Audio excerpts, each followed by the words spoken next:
السلام علیکم ورحمۃ اللہ۔ آپ دیکھ رہے ہیں ہنی بک یوٹیوب چینل میں ہوں مفتی بلال احمد قادری۔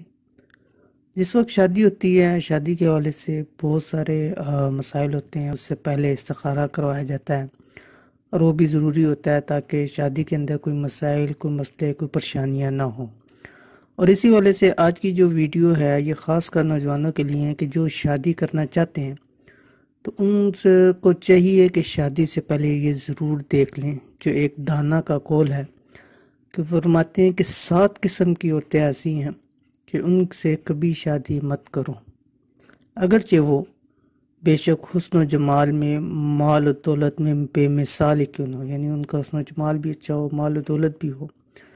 کیوں؟ اگر شادی ہوگی ایسی 7 عورتوں سے تو کیا ہوگا؟ شادی کے پاس ساری زندگی پچھتاوا ہی رہے گا۔ تو اس لیے چاہیے کہ جہاں ہم اتنی چیزیں دیکھتے ہیں وہاں ان چیزوں کو بھی ہم پرکھیں اور ان چیزوں کو دیکھیں تاکہ ہماری شادی شدہ لائف اور زندگی آگے اچھی گزر سکے۔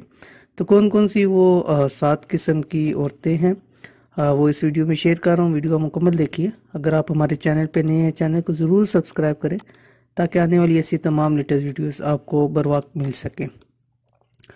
تو یہ ایک دانا ہے، ان کا ایک قول ہے، ان کا ایک تجربہ ہے۔ تو وہ فرماتے ہیں کہ 7 قسم کی عورتوں کے بارے میں انہوں نے نصیحت کی کہ ان عورتوں سے شادی مت کریں۔ کون سی ہیں؟ نمبر 1 ہے انانا۔ یہ لڑکیوں کے نام نہیں، ان کی صفات ہیں، ٹھیک ہے۔ انانا کس عورت کو کہتے ہیں؟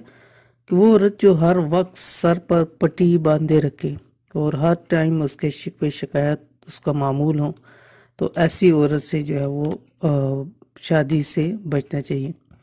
نمبر 2 منانا، یعنی وہ عورت ہے کہ جو ہر وقت مرد پر احسان جتاتی رہے، میں نے تجھ پر فلاں احسان کیا، فلاں کیا، لیکن تجھ سے مجھے کچھ حاصل نہ ہوا۔ نمبر 3 کنانا، یعنی وہ عورت جو ہمیشہ ماضی کو یاد کرے کہ میرے پاس یہ تھا وہ تھا، لیکن جب سے تیرے ساتھ شادی ہوئی ہے اب مجھے تو کچھ چیز میسر نہیں ہے۔ آگے نمبر 4 حنانا، کہ وہ عورت جو ہر وقت اپنے سابقہ خاوند کو یاد کرتی رہے، یعنی اس کی دوسری شادی ہے تو اب دوسرے شوہر سے اس نے شادی کی ہے تو اپنے ہر وقت سابقہ خاوند کو کہ وہ بڑا اچھا تھا اور اس کے ساتھ میرا اچھا ٹائم گزرا، میرے ساتھ بہت مطلب پیار محبت کرتا، لیکن تم ویسے نہیں ہو۔ اس کے بعد ہے نمبر 5 حداقہ، یعنی وہ عورت جو خاوند سے ہر وقت فرمائش کرتی رہے، ٹھیک ہے، ہر چیز کی ہر وقت فرمائشیں اس کی ہوتی رہیں کہ جو چیز دیکھے اس کی طلبگار ہو جائے کہ وہ چیز مجھے مل جائے۔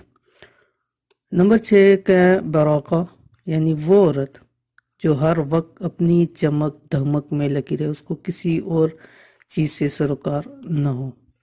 اور نمبر 7 ہے شداقہ، یعنی وہ عورت جو تیز زبان ہو اور ہر وقت باتیں بنانا اس کا کام ہو۔ تو اگر ایسی 7 کوئی عورتیں ہیں تو ان سے ذرا شادی کے حوالے سے جو دانا کا قول ہے کہ ان سے بچ کے رہنا چاہیے۔ تو یہ تھی آج کی ویڈیو۔ امید کرتے ہیں ویڈیو آپ کو پسند آئی ہوگی۔ ویڈیو پسند آئے اس کو لائک کریں، دوست احباب کے ساتھ شیئر کریں۔ ملتے ہیں انشاءاللہ پھر کسی اچھی نیکسٹ ویڈیو کے اندر، تب تک کے لیے اللہ حافظ۔